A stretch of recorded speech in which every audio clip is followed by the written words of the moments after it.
right, we are live back again here on the Roofr Masterclass. I'm your host, Pete, with my co-host, Nick, and we are joined today by one of our internal product managers, Shruti. Welcome, Shruti. Hey. And excited to dive into this with Shruti. She is our resident expert on the performance dashboard. And so she's joined us today to help run through some of this stuff.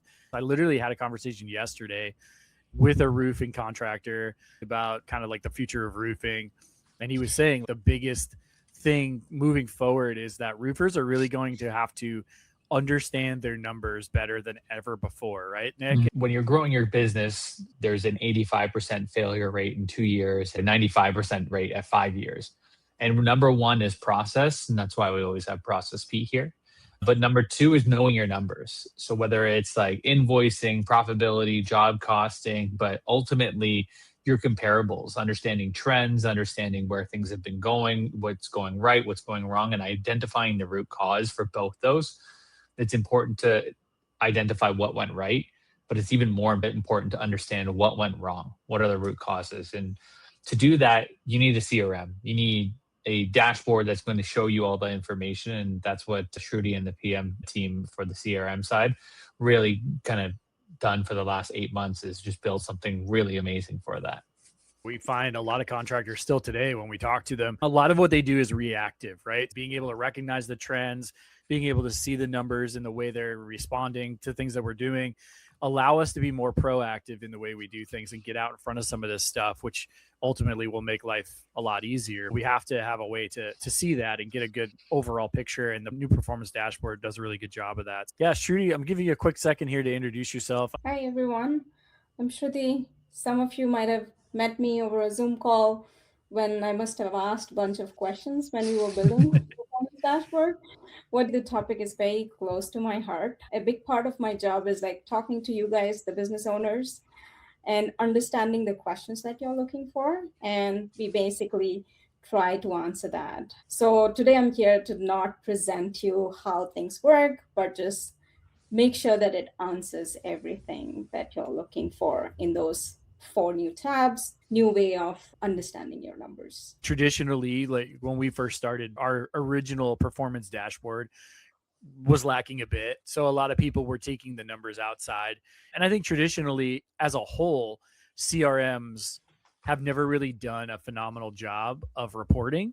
I think it's something that a lot of CRMs have struggled with, but I think you guys have done a really good job of incorporating a lot of that, doing a lot of calls, looking at a lot of people's spreadsheets. You've been able to incorporate a lot of that into Roofr now in this new version of our performance dashboard. Yeah, and I would say we are still scratching the surface. So what we did is like very initial bare minimum version of performance dashboard. We have quite a bit coming already in our roadmap, right? Bunch of other areas that we don't cover reporting, and some of the advanced features that would, if not remove everything, but eliminate your spreadsheets as much as possible. So you build your own formulas inside the CRM rather than building it outside, correcting it or matching it, coming back and forth. Yeah. Yeah, and I think the biggest thing for me, Nick, talking about having to pull stuff out into spreadsheets is when you look at our performance dashboard in comparison to like Excel, right? I think it's much more visually appealing and much more digestible from a visual standpoint when you look at it on our performance dashboard. The way the team has laid things out, the way the performance dashboard actually looks and feels, it's much easier to kind of get a feel for the information at a glance without having to really get super granular like you would maybe on an Excel spreadsheet. When it's easy on the eyes and you can just see trends and understand where you want to dive into and click into, that's going to make a big difference. And comparing things, as you can see in the video that's going on the background there, you can click in and actually see that metadata and understand. Sometimes when you're working with sheets, you need to see where the trends are, where the ups, where the downs were. And sometimes graphs are easy to kind of identify where there's gaps, where there's outliers and everything else. And you can click in and kind of get that information from there. It's easy to train on. And that's a big thing with our system. It's very robust in nature, the CRM, but at the same time, the UI and the UX have been done very, very well. And it's easy to show people what they need to do. This is great for a scaling operation, but also great for a smaller operation that just wants to understand their numbers a little better. Whether your goal is to ultimately maybe sell to a private equity, the first thing they're going to ask you is about your numbers, right? Yeah. If your goal is to avoid a sale from private equity, the way you're going to survive is by really keeping the numbers in check and understanding them. And that's super important. Like process Pete speaks the truth. Amen. But that's like super important too when you're looking into doing whatever, selling the company, selling to PE, whatever the case is, you need to know EBITDA. You need to know your numbers, and they're going to ask you that right off the bat. Having it all sourced into one CRM is going to make a big difference. Let's dive into it and let Shruti show off her work here a little bit and her team's work. So the numbers that you see here is as good as the data accuracy in the background, right? So if you have the job value associated, if you have the statuses associated correctly, and if you have the close rate, then of course your chart, your KPI cards, everything will show the exact numbers or close numbers as you must be having in your spreadsheet. But for the job report, what we did is giving you guys the 5 KPIs at the top, right? And if you're not having any filters on, like how Nic is applying, then it's all in time reporting. But if you apply a filter, then you can, of course, just filter out the jobs for last 2 years, and then you start comparing whether this year is better or the previous years were better with this tiny little trend, I would say, symbols. And then it gives you much more understanding of those 5 KPIs. What's your total jobs looks like? What's your total value? And other cool thing is about that you can literally click anywhere on the chart, like what Nic did, and then it gives you the underlying data. And after that, you can actually go to the job, take actions, deep dive, whether you want to just look at if there's any unresolved task on it, or if it's on the follow-up that was not done. Multiple other things that you can do, which wasn't possible in the previous. So it's just not just looking at the data, but looking at the data, actioning, and then if you want, you can also export it and attach it to your spreadsheet or any other reporting for like any advanced reporting that we don't support at the moment. Yeah.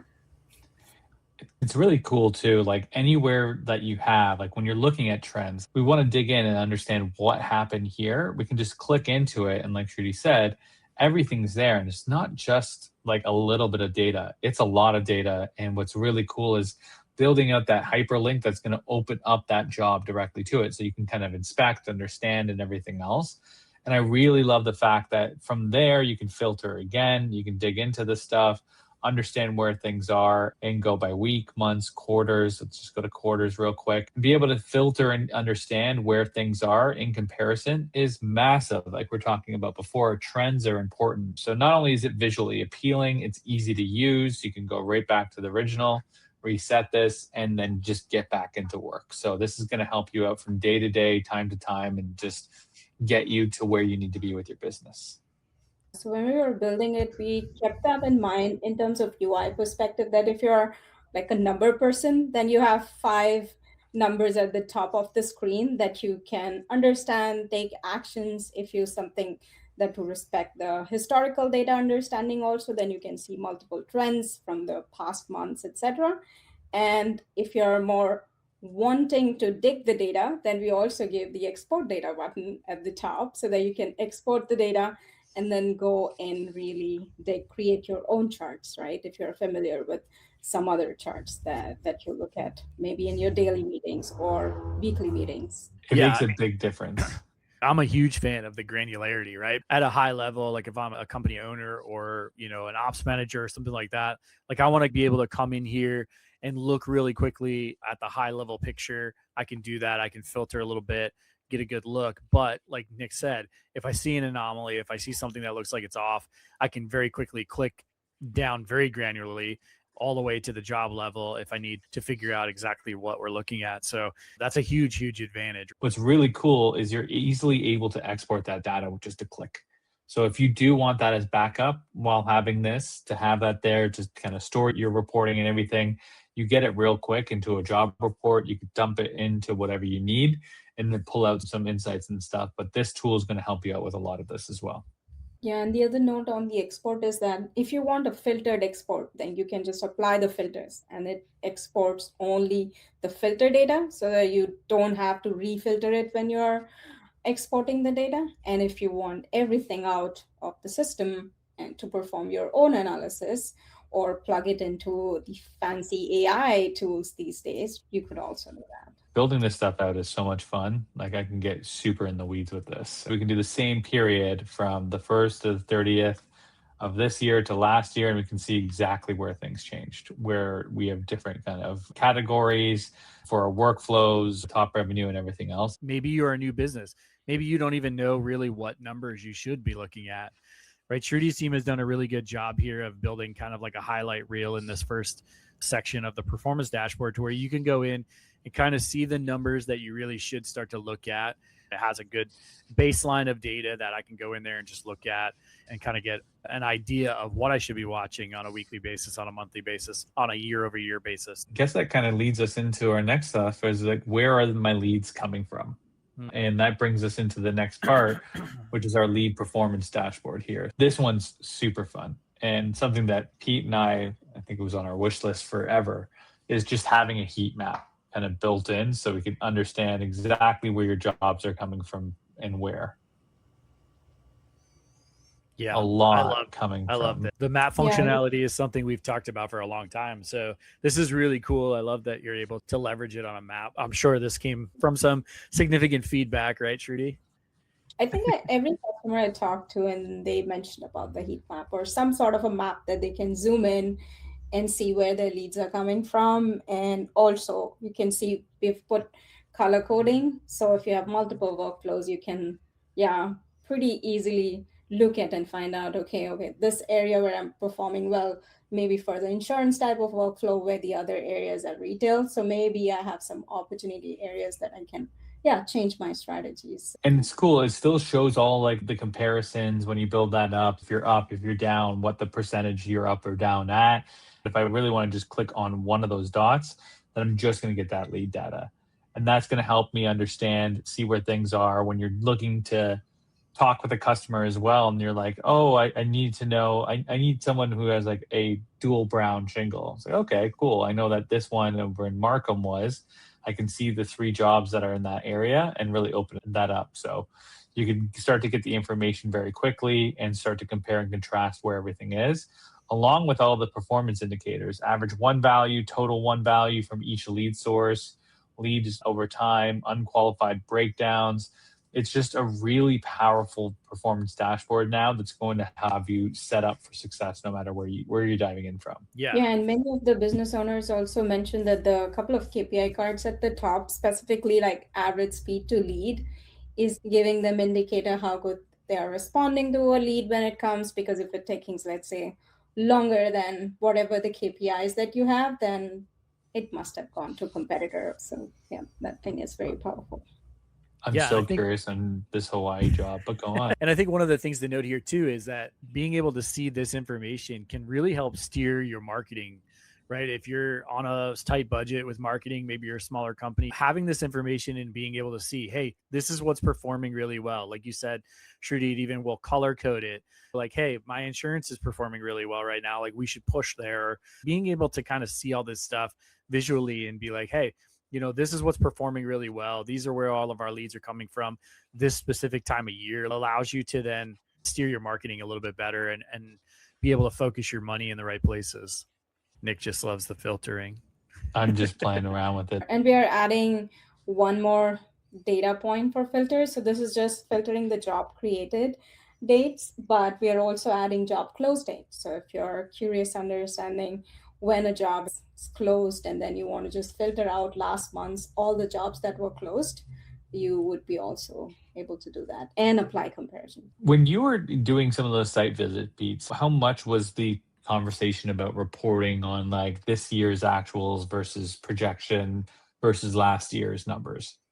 Yeah, it's always important. I mean, every place that I've ever been, somewhere in the office, there's some type of a goals board, right? Like, here's our goals based on what we did last year. This is our goal for this month. This is our goal for the year, right? Maybe it's based on the trades you've added, whatever the case may be. Most of the time it's been manual in the past, right? Where, you come in there and there's some type of a board, a whiteboard or whatever, where they're keeping Yeah. track of that stuff. Having it digitally and updating in real time, I think that's the biggest thing, right? What I've seen on those whiteboards as well is like the sales approaches, like in the sales team, and understanding like how they're doing it and how they're performing. And that's just as important. You want the same filters, understanding where your team is ranking, what their close rates are. Shruti, I love that you built this in to like have things as granular as qualified to close rate and average job size. Because close rate, I even do it with my team internally, my sales team here, is like there's close rate, but close rate's misleading. Sometimes the lead is not good and it should not affect your numbers. So a better, more accurate number is qualified to close. And that's going to give you a little bit more information. So out of those actual real appointments that you had, how many of those did you close? So it gives you a good understanding of where things are, where the team is, and who's performing well. And I think the credit goes to all the contractors I've talked to when we were doing the interviews. They're like, this is very important. We also try to understand how well our marketing channels are performing versus how well our sales team is selling. So if we have both the numbers side by side or percentage, that will help us having the conversations with them or coaching or whatever needs that's for specifically for sales rather than punishing them for something that is more like a lead source issue. We always say lead to close shows a process opportunity, and qualified to close or appointment to close shows a sales opportunity. That's a big thing that I've seen not only plenty of roofers go through. Is this a situational issue, or is this a process issue, or is this a personnel issue? And having something like this, being able to really understand it, it's going to help you out so much in understanding exactly where we need to be, who's my top producers, what are the biggest jobs, where are the most assigned jobs in, and what are the most qualified. And just seeing how that changed from month to month, year to year, it's going to save you so much time and energy. Yeah. And I think one of the things here too is like, let's be honest. I mean, when we're running these small companies, a lot of times we throw these people into the fire very quickly. There's not a ton of training. This is a way to look at this and say like, hey, maybe this person needs a little bit more training. Not everybody's going to pick it up super quick, so maybe we need to recognize an opportunity and say, hey, maybe we spend a little bit more time with this person to get them up to speed. If we're looking at their numbers and being able to see it, we can, like we talked about in the beginning, be more proactive rather than reactive and be like, all of a sudden this guy's numbers are down. What the hell, right? Like now we can be a lot more proactive about it and potentially save that person or turn that person around early, protect our culture and protect our performance a bit. And protect our customers too, right? Like if you have like a crappy experience from a sales rep and they're selling, right? And so you don't really notice, but the underlying numbers might be off. Then you want to protect that aspect. Your business is your brand. It's everything that you have. So that's a super important aspect to it too. Yeah, I love the numbers and the visibility that you get here. I think the next thing too that's really good to kind of dive into, when you were building this, so our original performance dashboard, it was fine. It wasn't anything special, but it had the data in, the numbers that you needed to know. But there was so much more that we wanted, that we needed, that our customers were looking for as well. And this next piece, there was so much more that you added in. I would love for you, while we're talking about and showing this, where in your company are you losing jobs? What are you looking to track? How are you looking to track things? What are the data that you're looking to see, especially having an entire section for just lost jobs? Yeah, so I think initially we were just bundling it as part of the job report, but at some point, after having multiple discussions, we looked at a pattern that many of our contractors put a lot of effort into understanding the lost opportunity just in general. So because those are the strategies that they build for next year's or upcoming quarters or even all the time to course correct it, right? So we thought then it deserves its own space in performance dashboard. So you do not have to put extra effort into filtering the data out of the job report, right? Because I saw contractors definitely had a spreadsheet or a formula built explaining them, okay, these are your numbers that you potentially lost, but you lost it because of those reasons. So yeah, that was a thought process.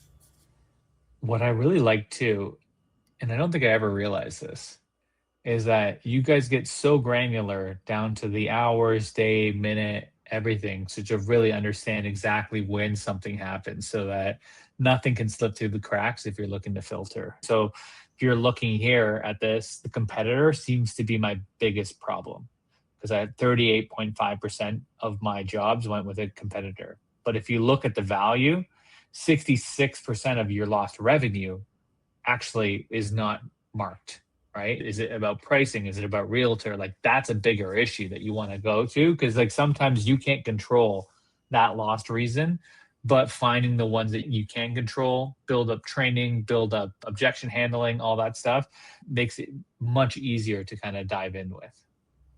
Yeah, so data accuracy is more important when you're looking at any dashboard, any reporting for that matter, because then it's just going to grow your unknown or other bucket too big that would look like a dinosaur that you don't want to deal I with. think a huge piece of this too is understanding like where people are falling off, right? In our process, you learn way more from your failure than you do from your wins, right? It always sheds light on where you need to work harder, things you need to get better at. And so I think this report could be one of the most telling of all the reports, right? When you're looking at how to streamline the business, how to improve the business, potential areas of opportunity, understanding where are we losing people, where are they falling off, are they getting to a specific part of our process and falling, is it financially based, is it competitor based, like what is going on from a quantity standpoint, but also from a dollar amount standpoint, how is it affecting us?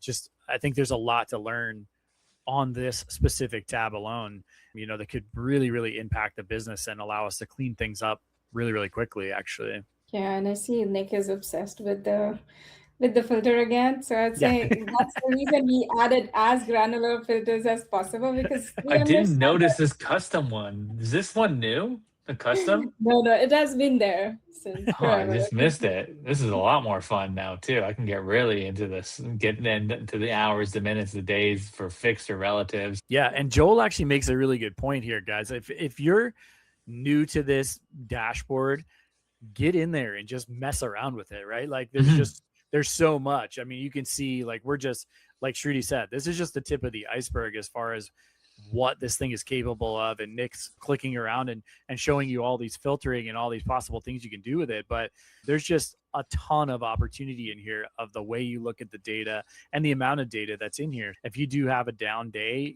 maybe some pouring rain or something, it's a great opportunity to get in there, sit down and just mess around with it and see what it does, like the capabilities of it. And you really get to see how powerful it is. It's playing with it, but feeding it data consistently. Like Shruti said, I saw a comment in the chat too about need to have some more hands-on training about reality and real life situations and stuff like that. Our implementation team can help with that too, but also like Roofr and Locked, ask questions in there. We're all in there. Shruti, myself, Pete, we answer questions in there from our perspective, but we also let the users do that. So if you don't see me or Pete jump in, usually it's just like we're letting the users talk to each other to find a solution there because it might be a different solution that we bring. And then we can bring our perspective afterwards. Yeah, we got a question here from Bobby that Shruti, I'll let you kind of take a crack at it. It's how can we see total revenue collected? Yeah, so it's not possible with the current dashboard at the moment. What we are adding, as I said, bunch of new reports, and one of that report that you can actually see the revenue that was collected or due, etc. All those things are coming soon before the summer is over. Nice. Oh, damn, it's even quicker than I thought. Like that's a cool part too, is like how quickly we add things on, and every month, every week we have some new stuff coming, and Shruti's been on fire with a lot of this stuff, including some data migration stuff. So we'll just keep that as a tease to you guys for the future. There's one question from Derek saying, is there an option to make the map larger on your screen and the KPI smaller? So I think that is not possible again at the moment, but when we build a custom reporting capability, then you can set up your own charts, your own KPI, and every modules or widgets, you can size them. But yeah, that's in the roadmap. Great question here. We have a high need for more fields via API. Will you entertain surfacing more fields in and out of Roofr via Zapier so that we can have Roofr hold more marketing data I know there's some initiative where we will be adding more fields, and performance dashboard can literally pull in any data that is available in Roofr. So I think as soon as we have the data available, we will be able to report on it, and then yeah, you can do anything literally that's capable. I can't believe Joel has not tried to mute us with the wheel. Shruti, what you don't see behind the scenes is Joel's very abusive to me and Pete. He yells at us. He threatens to come to our house to hit us. The pressure put on us from Joel. He rolls up a newspaper and smacks it in his hand. A lot of people at Roofr don't see that, but it's happening. Pete and I are afraid. You're going to get some good stuff, including Carhartt hoodie, really warm, nice. I'm in a cold basement right now, so it's been my saving grace along the way. Clarify, reporting is based on job created date. If a job is created last year but does not close until today, when will the revenue for that job be attributed? Exactly, that is where we decided to add the job close date also as a filter, so that you can really filter between those two data points. So it's coming. Okay, I'm not going to say a time, but it's coming very, very soon. So yeah, you will be able to filter exactly when the job was closed. And that even helps month over month, because a lot of people will have jobs that are created at the end of a month. They don't close until the following month. I know that's always been kind of a bone of contention with some other reporting and some other CRMs. It's like, hey, it's not reporting correctly because we're rolling into a new month. So that'll solve that problem. So that's a huge update. What automations can be triggered by proposal, engagement, lead status, or workflow changes? So many. Let me share my screen and dive into that real quick.